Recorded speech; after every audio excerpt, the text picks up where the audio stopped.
Welcome to The Claw. I'm Eric Holtzclaw, Chief Strategist at Liger. The Claw is the marketing podcast for C-suite executives. I'm joined in the Liger studios today by Josh Cohen with Tarkenton Companies. Josh and I are going to have a good conversation about an area of marketing that I see many of our B2B clients not really using very well. So Josh, thanks so much for joining us. Yeah, so tell me about what you do at Tarkenton Company. A lot of bit of everything. It's probably the best way to go at it. But primarily I handle digital marketing from tip to tail, so I like to call it. So strategy on one hand for clients that don't know what they need to do with their marketing dollars, where they need to spend their marketing dollars, who they need to go after, all of that, where they need to be. Because as we all know, the medium is the message at this point. Yeah. But also, more importantly, once we have that strategy in hand, executing that, a lot of agencies or other consultants in this space will typically loan it out to another company to be able to do hands-on management. We do that internally, which helps our clients because we get to be very transparent with what we're doing and they kind of get to see how everything is operating. So by management, I mean actually placing the ads, putting them out on the platforms that they need to go on, and actually optimizing and maintaining them. One thing that we'll get into is, why is digital marketing so good at what it does? Yeah. And one of those things is that it's very measurable, flexible. You can make changes in real time. So we're keeping it maintained, and we have that well-oiled machine kind of running at optimal speed. So we're keeping that so you don't have to. And then finally, looking at all the reporting, analyzing it, breaking it down for you to let you know whether or not your marketing, at least digitally, is working, and what we can do to change it if it's not, et cetera, and then rinse and repeat. So I handle that for all of our clients, some internal, some just operating on digital, and we operate either at every tip to tail or sometimes just pieces of that whole equation. Okay. Yeah, and this component of it, so if you think about marketing is such an interesting practice area because it's so many different components. It's not just this one thing, right? And with the clients we work, we primarily do B2B and primarily, some M&A, that type of thing.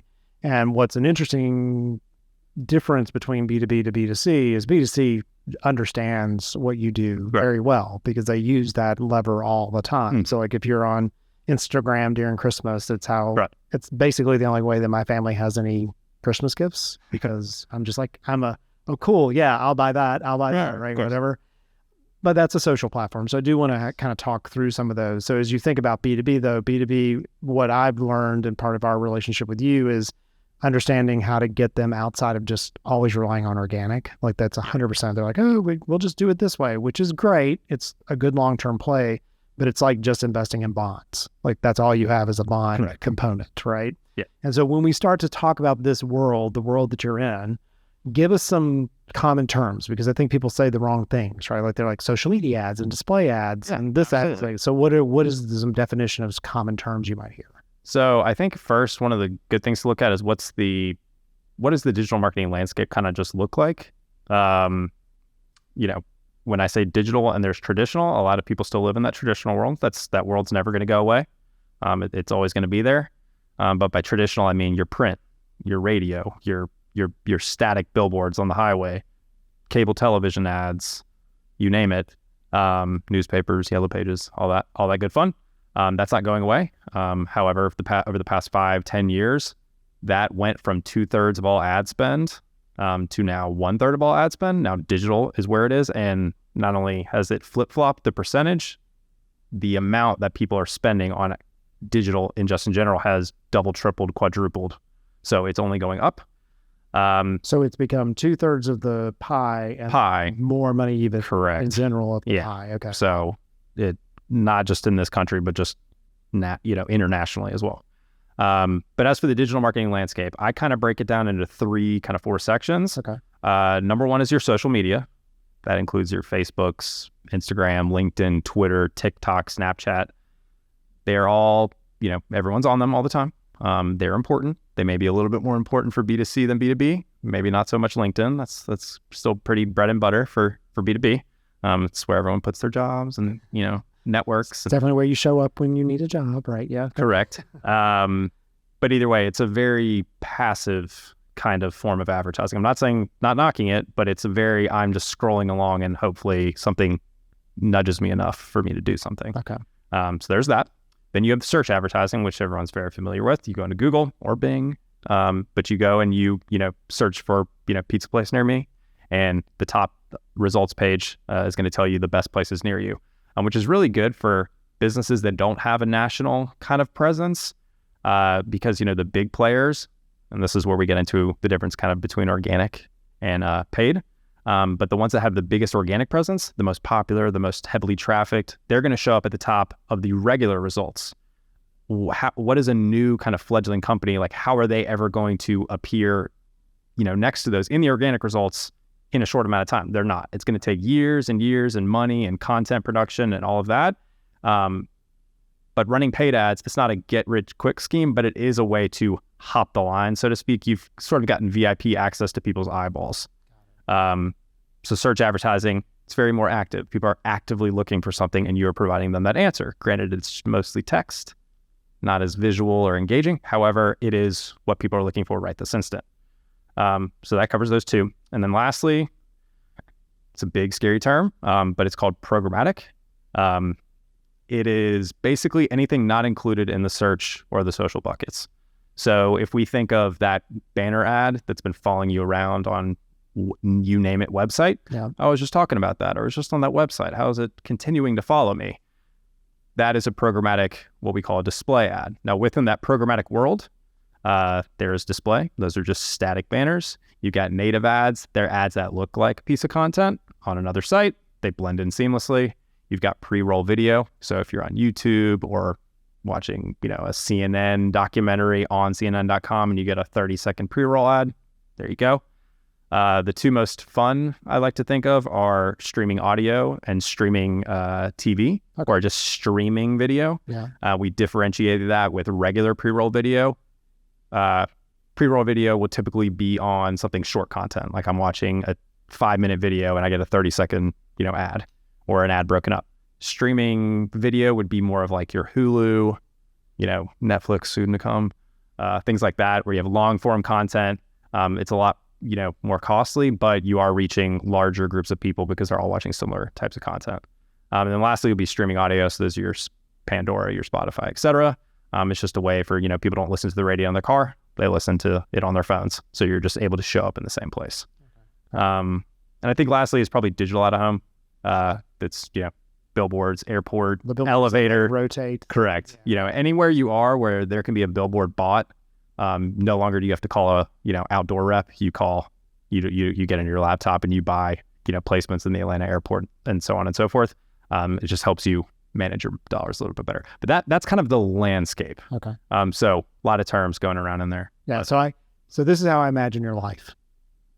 So I think of those stock market people. Right. They've got like 17 screens and they're watching this go up. And I can never have enough screens. That's correct. Right.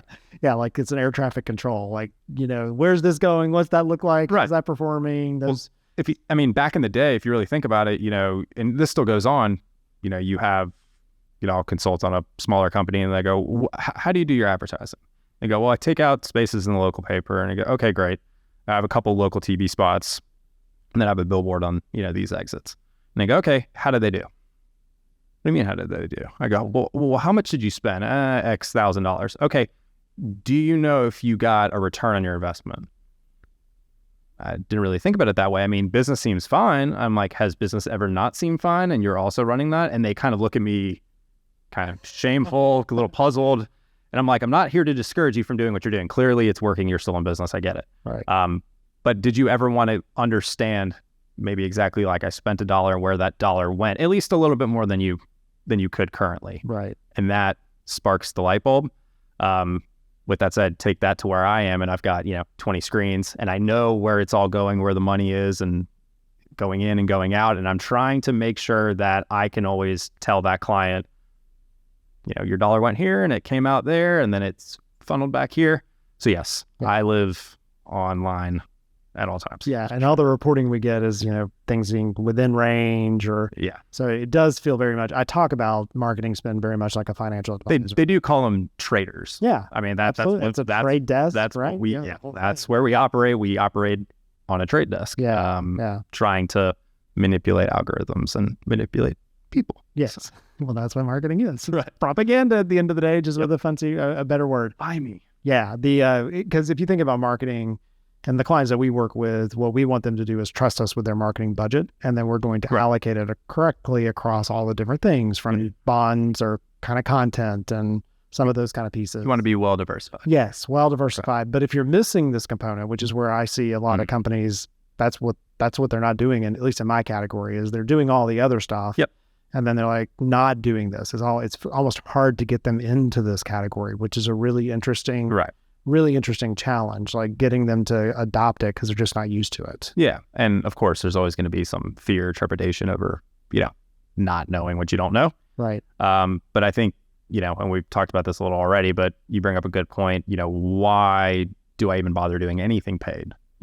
As I mentioned before, in the organic world, it's slow. Mm-hmm. It is very impactful. There are companies that have great brand recognition. Think of the Cokes and the Nikes and so on and so forth. They buy, Super Bowl ads, but they probably don't have to. Right. They're that popular that it's really just being that constant reminder. But people are going to remember them regardless. Yeah. Okay. But with paid, like I said, it's helping you get to the front of the line quicker, making a splash. You got to spend money, but it'll help your organic in the long term. So both of them are important. You want that slow crawl and that, hot flash energy kind of working together to get what you want. Yeah, what I see is interesting is in the organic world, trying to convince them to do some paid, and then we'll have clients come in that's all they're doing is paid. Right. And it's like, why don't we try to move some of that over to organic? Like, how could we? But there's this nice balancing act that you're looking at. Organic is your credibility, right? More or less, and paid is like, hey, look at me, look at me, look at me. Right. So you kind of need a dash of both. Right. And we see in the B2B space too, some of our clients have these like key periods, like renewals or whatever. There's a lot of insurance, whatever. And they talk about, if we could be just in front of the person more often, they would remember us as a potential, provider of that service. So it's their Christmas, right? Right. And another thing is that, organic, the way the algorithms on all these different, whether it's Google or whatever platform you're on, anything organic, it's kind of a black box. You don't really know who it's going to go to, when it's going to go to them. Even if I post something on my page, or is every follower going to read it? I don't know. Is it going to show up on their feed? I'm not sure. It may be there. It may not be. I could, be sitting next to someone who were both followers of X product. I'm like, hey, how'd you get that? And I didn't get it. When you do paid, however, you have a little bit more of control. You can say like, all right, I have this group of followers. They're not a uniform group of people.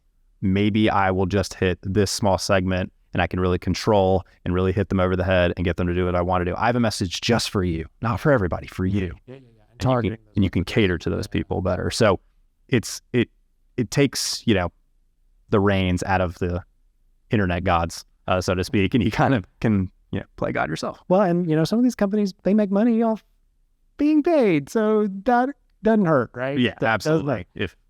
So I would take a commercial break, and when we come back, I want to talk about best practices. Yeah. So what are some things that I need to consider? Because one thing I've seen companies do is it's like delving into this and being a day trader and not knowing what you're doing. Right. You've got a bunch of money in there, but you're not getting any return on it. Like, what does it look like? So before I decide, I want to dive into this, or I'm kind of nervous about it, what are some things I need to make sure I have in place? What are some best practices? So we'll talk about them when we get back. Awesome. So you're listening to The Call. I'm Eric Holtzclaw, Chief Strategist at Liger. I'm joined today by Josh Cohen. He is with Tarkenton, and we are talking today about display ads. We'll be back in just a minute.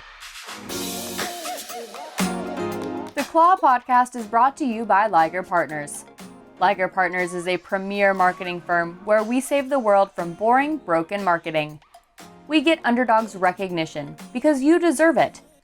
For more information, go to ligerpartners.com and follow us on all social media platforms at Liger Partners.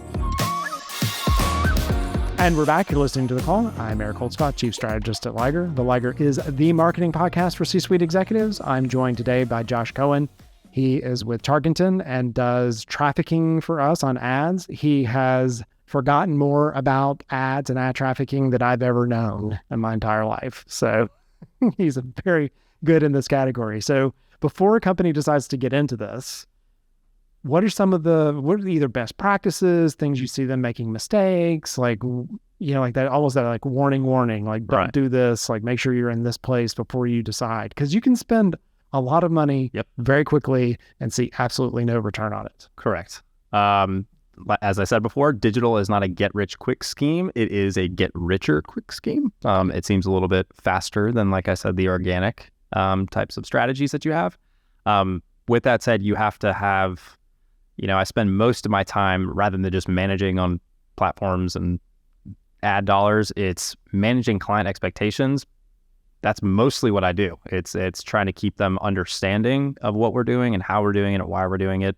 That's almost as important as what we're doing. Yeah. So best practices, couple tips, things to keep in the back of your mind is, obviously this goes for any type of marketing. Like, what are your goals? What are you trying to accomplish? A lot of, clients will come to me and say, all right, I want to be here, here, here, here, and here. And I go, why? Why do you want to be there? Well, that's where everybody is. I go, okay, but who are you trying to reach? Like, what are you trying to tell them?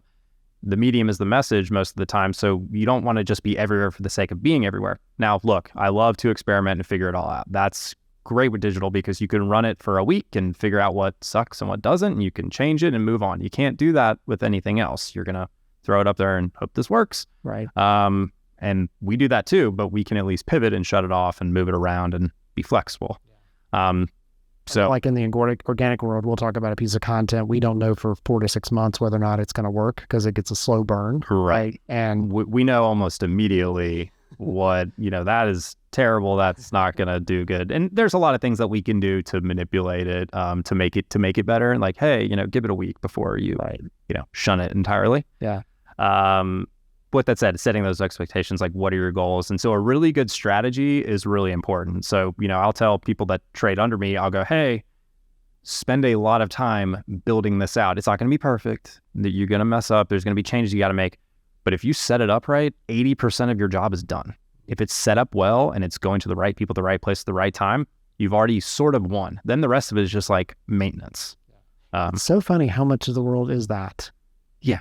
It's like all the stuff you do up to the point and take care of your car and your mind and your body, people. Exactly. Well, and I kid about with our clients, we do all the fun stuff at the beginning, and then we get into what I call the pit of despair, which is like the 60-day period where we're like, does this work? We're building all the infrastructure and and they're like, what are you doing? Why are you? I'm like, we're doing all the important things that you're not going to see that make sure that your house doesn't fall down. Right. Right. So, yeah. So, okay. Correct. Yeah. Also, along the line of expectations is, how is this all going to work? I can't just, I can turn ads on and I can drive tons of traffic to your website, which, by the way, your website needs to work. It needs to work. It needs to look nice. It needs to look clean. But more importantly, it needs to be functional. If I'm taking people to a place, and here's the thing with advertising, all advertising, I'm selling an idea, a product, a service. Hey, come to this thing and I'll sell you yacht insurance. If they get there and there's no way for them to get in touch with someone or get more information, they're out. They're no longer, I can serve that ad to them 30 more times and they go, what's the point? I don't even know how to buy the thing they're offering me. Yeah. So if your website isn't at least functional for that purpose, we've lost. Because at the end of the day, that website I bring them to the front door. You've got to pull them over the threshold. I can't do it for it. I can do my best. I can pick out the people, but I can't do that. Yeah, I talk about that here at Liger as backcom. Yeah. And so, and you fall very heavily in like the traffic and conversion category for us. And what's interesting is we also work in optimization and maintenance. Yeah. But at conversion, that's where it's like, but I handed it to you. Right? Like, correct. So what did conversion mean? They did a thing, like, I don't know there. And now if we're doing the right thing, it's almost like I need to come up with a way to define it, because I can do a lot in branding, awareness, traffic. Yep. Conversion, though, there's this drop off and there's no reason to optimize or maintain until we know that's converting the way that client wants it to work. That's dead on. So, and the other thing, I love the acronym. Another thing is, people are like, I only want to live in conversion world. No, you're forever going to live at every part of this BATCOM system. Not only are you going to run on different platforms with different people for different reasons, and different ad spends with different goals, you're going to run a piece of advertising that will have no direct impact on anything. It will not make a single dollar. Does Coke run a Super Bowl ad and think, I'm going to get my $20 million back? No, they run it and they I know that this is going to, aid some other form of advertising that I can't directly measure. I just know that both together, the one that actually brings people over the finish line does better when this is running. So I can't always tie it together, but people need to know, like, hey, I'm going to turn this on. Not everything that we have here in this report is going to directly hit your bottom line. Yeah. Only some things will, and that's okay. Yeah, and that's so important to what we do, because in the B2B world that we're in, which is really relational marketing, I know people say B2B, but it's relational, like something that takes a long time for someone to make a decision. It's 21 times. Yeah. And so I can use display and some of these other tactics as a way to get that number, where if all I'm working with is organic in my quiver, I may or may not hit that, right? Because I'm kind of relying on the world. And we can know how many times we've actually hit the individual user. There's a lot of creepy stuff. Like, and people say creepy, but I say convenient. See, I say convenient. Creepy. Yeah. I was talking to my friend about that, and then I got 13 ads about it. See, I'm all about it. Like, I'm the guy who's like, as long as the world, if things just showed up magically for me. I still have free choice. It's fine. Yeah, I can choose to ignore it. It's fine. Exactly. But it showed, I didn't even know about it, and it showed up. I'm cool. Now I know about it, but yeah, whatever. But yes. So thinking about the fact that you can use that and the optimization and maintenance category of that, that's when, we talk about being a slot machine to being a vending machine, like knowing that I'm spending a certain amount of money and then I'm getting that return. Correct. My question to you is, in the B2C world, there is this like kind of direct, I ran a 50% off, right? And then I got this much in and da-da-da-da. If I'm in B2B and I know that, it may take 6 months for them to make a purchase and whatever, what are some tips and tricks to understand what's working and what's not? Right. Because, you put a quarter in and someone tells you, oh, the quarter is going to come back out in 6 months from now, maybe, that kind of scares people. And then they come back as a $20 bill, which is pretty good. Correct. Yeah. But in that meantime, it looks like a loss. Right. The difference with B2B and B2C, the mechanisms is still all the same. How you do it, it's no different. It's just that you have to wait a lot longer typically for, a return to be seen. Now, I've sold private jets online. It's not B2B, but it's got kind of the same sales cycle, so to speak. Oh, we're thinking about like attribution, so like thinking about how do we know along the way. So there's a lot of really cool things that we can do to kind of, I call them half conversions or assisted conversions. Yeah. Now there are a lot of companies out there that will tell you a click is a conversion. That's a little inflating. They're trying to, shame on you. They're trying to inflate their numbers and say, look how good we're doing. And I'm like, that's just a click. Who cares? Right. But there are other things that show intent. Yeah. So this goes back into tips just for everybody. You want to have your website tagged. You want to have all cookies are dead and gone at this point, but you want to have, as much code on your site that is tracking what people are doing. Okay, they didn't buy this thing. So what were they doing when they got to the site anyway? Was it anything positive? So you can go look at your analytics and see like, oh, well, they played on this page and they were on this page. They were here for 5 minutes. That's better than someone who came for 10 seconds. So you can start to group people into, these people intend to do something eventually. And then you take those people, put them in a bucket, and then you hit them again and say, hey, saw that you're on our site for a very long time, but you didn't buy anything. Right. Let's get you on the phone and let's figure out like how we can get what you need. So being able to segment further down the road, retargeting is going to be your best friend. Okay, so talk to us about retargeting. So I know that because that's your favorite category. You're always like, hey, let's do as much retargeting as you can. So what does that mean for those people who might not know? Yeah, so it's super easy. It's people that have engaged with your brand before, whether they bought or used you before, or they just know about you. They've been to your website, engaged with your content. If you have everything tagged properly, you can move them into a bucket and then speak to them a little bit more specifically. Hey, I saw you on this page, not to be creepy, but we know that you're interested in that. I'm not going to sell you a bunch of stuff that you're really not interested in. So I can speak to them a little bit more narrowly and get them what they want and move them down a different funnel than someone that's just milling about looking at a bunch of other things. Yeah, Williams-Sonoma does a great job of that. Right. And Amazon's in it. Know what I'm in the market for. All those Amazon ads or Amazon items are all tagged, the SKU numbers. So you're like, hey, the last 3 things that I looked at, how come they're all here for me to scroll? That was not by accident. You're going on vacation here, or you would like to... Right, you already looked at this hotel. Did you try these other hotels? It's all a very nice and clean system. But with that said, having everything tagged so that you can build those buckets, because one thing that happens when you start out, if you don't have, any website presence, or you don't really have like a followership, you're going to spend a lot of money in the beginning and not see a lot of return, because people haven't gotten to that 21st, 22nd, 23rd awareness point to be able to buy from you or do what you want them to do. Whereas people that have bought from you before, they'll champion your brand, they'll talk about you. So while you're trying to make money from new clients, you continue to you're like, please keep my lights on. Yeah. Like, it's only going to cost me, a couple bucks here to hit you once or twice to get you to do something, versus the people that have no clue who you are. They're going to be like, convince me, wine and dine me. And that sounds like a good, correct me if I'm wrong on this, but it sounds like it would be a good account-based marketing approach too. So if I know a company may have multiple decision makers, and I've had one or two of them on the side and whatever, starting to like look for people who are in the job titles that might choose my product as a B2B company, then they start to see the name. And then when you come in and you say, hey, Eric, I was thinking about this thing. And I'm like, I keep seeing ads for this thing, or I got a white paper from them or whatever. Lots of data out there. And the more data that you have, privacy compliant, of course, but the more data that you have and the more that you leverage it in a smart, convenient way, the better that you're going to perform. So not always, don't be afraid to think outside the box and say like, oh, we typically sell to these people, but they're kind of related to this. One classic example will be, trying to do something in like the senior care space. Yeah. You always think, let's target, people 65 plus.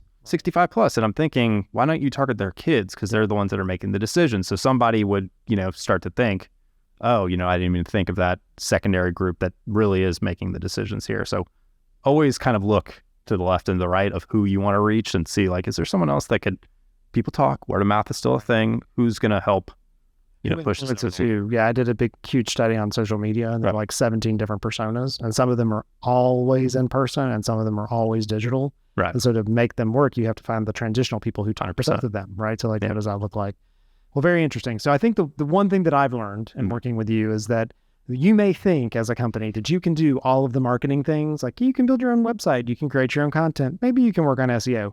You can't do the ad part. I'm just telling you, like, no one should be trying to do that on their own. So having someone who has done this and is an expert in that category, because you can spend a lot of money in a lot of stupid ways very quickly, and also be cognizant of that marketing company that comes to you and wants an equal amount in ad spend to the services budget that they're giving you, because all they're doing is making you feel really good about all the stuff they're sending you, which may not actually be good traffic at all. 100%. Those are my parting shots. So yeah, so appreciate you joining me today. Appreciate you having me. Yeah, so I've been talking to Josh Cohen with Tarkenton. They are the partner to Liger that does our ad trafficking. And so you've been listening to The Claw, which is the marketing podcast for C-suite executives. I'm Eric Holtzclaw, Chief Strategist at Liger. And until next time.